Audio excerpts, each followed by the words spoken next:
हरे कृष्णा कृष्ण कृष्ण हरे हरे, हरे राम राम राम हरे।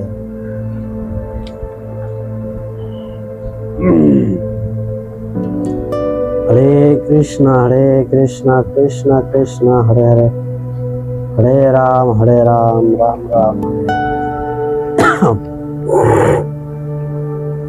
तो आज के আমরা পার্শ্ব একাদশীর মাহাত্ম্য শ্রবণ করব।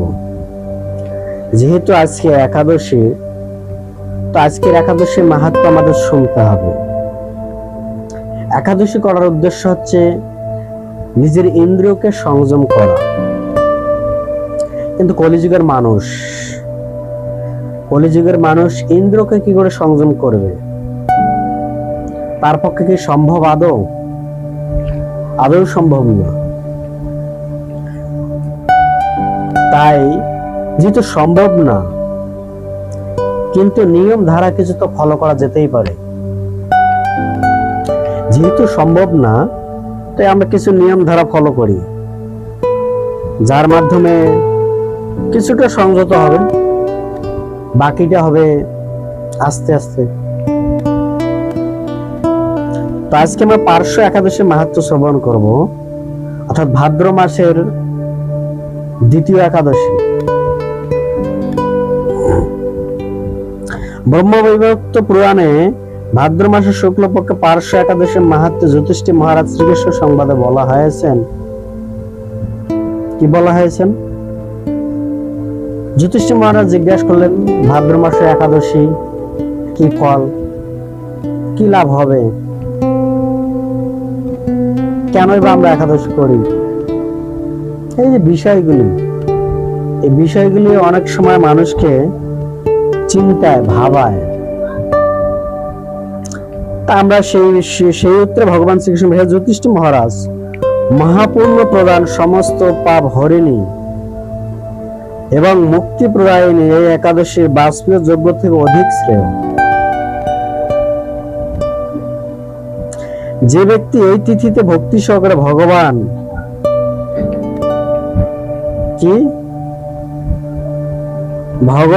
শ্রী বামনদেবের পূজা করেন, তিনি ত্রিলোক পূজিত হন। অর্থাৎ এই ভাদ্র মাসে বামনদেবের আবির্ভাব হয়েছিলেন। তো এই একাদশী পূজা করার নিয়ম হচ্ছে বামনদেবকে, অর্থাৎ ভগবানের বামন অবতার। তো আমরা বামন মাহাত্ম্য জানি, বামনদেবের ইতিহাস কিভাবে এসেছেন। দেবতা অসুর প্রচন্ড যুদ্ধ হয়েছেন, দেবতারা স্বর্গ থেকে পালিয়ে গেছেন। ঠিক আছে? তো স্বর্গ থেকে পালিয়ে গেলে কি হবেন? দেবতারা তাদেরকে এক ধরনের ভক্ত বলা হয়েছে। তারা হচ্ছে নিত্য মুক্ত ভক্ত। এই নিত্য মুক্ত ভক্ত যে কোনো বিপদে পড়লে ভগবানকে ডাকে, তাছাড়া ভগবানকে তারা ভুলে যায়। ঠিক আছে? সেম দেবতারা যখন বিপদে পড়েছেন, তখন ব্রহ্মার কাছে গেছেন। ব্রহ্মা সমস্ত দেবতাদের নিয়ে ক্ষীর সাগরে গিয়েছেন ভগবান বিষ্ণুর কাছে। তো ক্ষীর সাগরে গেলেন, তখন তিনি দেবতাদের আশ্বাস করলেন। কি আশ্বাস? তোমরা চিন্তা করো না, তোমরা যাও, আমি কাহিনীটা সংক্ষেপে টানতেছি, তোমরা যাও। আর এদিকে দেবতাদের মা কে?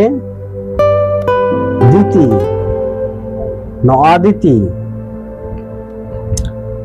অদিতি অনেক তপস্যা। সন্তানদের এরকম দুর্দশা হলে মায়েরা তো কষ্ট পায়। ঠিক আছে? তো তার দেবতা সন্তান কশ্যপ মুনি, এক সন্তান রাজত্ব করতেছেন, আর এক সন্তান কি?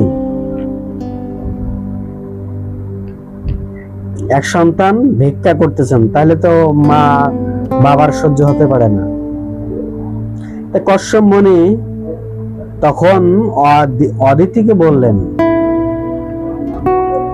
যে এই যে সামনে পয়ব্রত আছে, সেই ব্রত যদি তুমি যত্ন সহকারে পালন করো, অবশ্যই তোমার ভগবান তোমার প্রতি প্রসন্ন হবেন। এই ব্রতটা তখন থেকে প্রচলিত হয়। পয়ব্রত মানে কি? এই ব্রতর নিয়ম হচ্ছে 12 দিন শুধু দুধ খেয়ে থাকবে, আর কিছু না। আর 12 দিন কি করবে? যজ্ঞ সাধন করবে। যদি কারো সন্তান না হয় তারা এটা ব্রত করতে পারে। 12 দিন দুধ খেয়ে শুধু 12 দিন যজ্ঞ করবে, আর মাটিতে শয়ন করবেন, হবিজন্য খাবেন, বৈষ্ণবদের সেবা করবেন, সাধুদের সেবা করবেন। তো আদিতি এরকম করতেছেন, অনেক 12 দিন করেছেন। ভগবান 11 দিন প্রসন্ন হয়ে প্রকট হয়েছেন। বলছে কি বর চাও? বলছে হে প্রভু, আমার সন্তান স্বর্গ বিচ্যুত হয়ে আছে, আপনি পারেন একমাত্র তাদেরকে উদ্ধার করতে। ঠিক আছে? তো তখন ভগবান বলছে চিন্তা করো না, আমি তোমার গর্ভে আবির্ভূত হব। কি রূপে? বামনদেব রূপে। তো তখন ভগবান সেই অদিতির গর্ভে তিনি আবির্ভূত হলেন। তো আবির্ভূত হলেন, তার সাইজটা ঠিক ছিল কি? বন মানুষ। এই যে যেমন কলিযুগে কিছু কিছু বন মানুষ দেখা যায় না, ঠিক ওরকম সাইজ। আর ওটাই হবে কলিযুগের শেষ প্রান্তের সাইজ। তো বামনদেব আবির্ভূত হয়ে সোজাসুজি যজ্ঞে চলে গেছেন। কার? বলি মহারাজের যজ্ঞে। তো সেখানে যজ্ঞে চলে গেছেন, বলি মহারাজের যজ্ঞে গেছেন। বলি মহারাজের যজ্ঞে যে বলছে ভিক্ষাং দেহি ভিক্ষাং দেহি। তো বলি মহারাজ ছিলেন শক্তিশালী রাজা, তাই এবং ত্রিলোকের অধীশ্বর যাকে বলা হয়, ত্রিলোক জয় করেছেন। ঠিক আছে? জয় করেছেন। বলি মহারাজ বলছেন, বলুন ব্রাহ্মণ দেবতা, আপনার জন্য আমি কি করতে পারি? এদিকে বলতেছেন বলি মহারাজ, ব্রাহ্মণ কোনো কথা বলতেছেন না। ঠিক আছে? অনেক কিছু বলছেন। ব্রাহ্মণ লাস্টে বলছে আমার ত্রিপাদ ভূমি লাগবে। তো বলি মহারাজ বলছে আপনি ছোট ছোট পা দিয়ে কত ভূমি নেবেন? আপনি এমন কিছু চান যেটা আমি ইতিহাসের মধ্যে লিখিত থাকি, আর আপনি এমন দান চাচ্ছেন যেটা আমার দিতে লজ্জা করতেছে। আমি চাইলে আমার রাজ্যের অর্ধেক আপনাকে লিখে দিতে পারি, কিন্তু ব্রাহ্মণ তো বামনদেব বলছে না, আমার ত্রিটা ভূমি হলে হবে, যথেষ্ট। কলিযুগের ব্রাহ্মণ লোভী বেশি, কিন্তু যুগের ব্রাহ্মণ কিন্তু লোভী ছিল না। ঠিক আছে?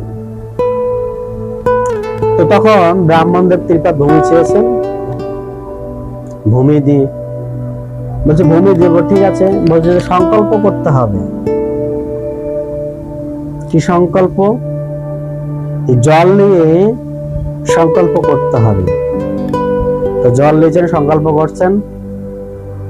আর এদিকে যখন এই দৃশ্য দেখতে পাচ্ছেন, তখন তার গুরু শুক্রাচার্য তিনি দেখছেন যে ব্রাহ্মণ কেউ সাধারণ কেউ না, স্বয়ং বিষ্ণু।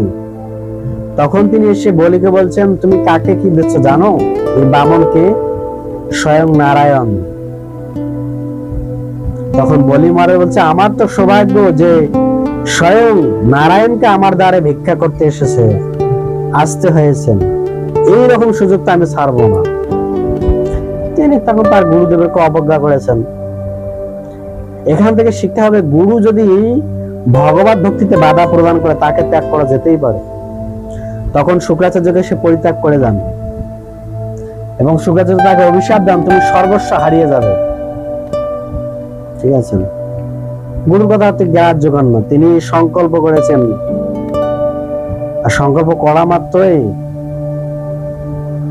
বামনদেব তার ঐশ্বর্য বৃদ্ধি করা শুরু করেছেন। তার শরীরকে এক পায়ে পুরো স্বর্গ মর্ত পাতাল যা আছে সব লেপে নিয়েছেন। দু পা নিচে অতাল বিয়তল সুতল নেপে নিয়েছেন, আর এক পা বাকি আছেন।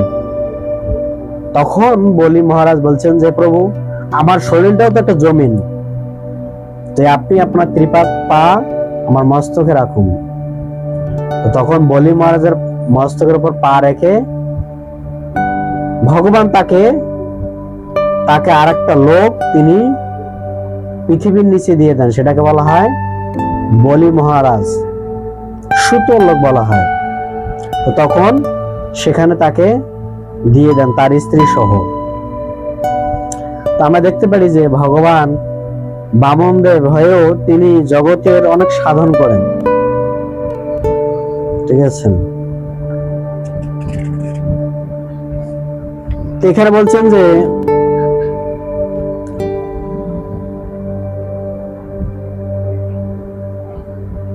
আমরা যে কাহিনীটা বললাম সেই কাহিনীটা এখানে বর্ণনা করা হয়েছে। তা আমাদের মনে রাখতে হবে ভগবান বামনদেবকে পূজা করতে হবে, যেহেতু ভগবান বামনদেব তিনি দানের মাধ্যমে বলি মহারাজকে কি করেছেন, উদ্ধার করেছেন। আমাদের সেরকম মনে রাখতে হবে। হরে কৃষ্ণ।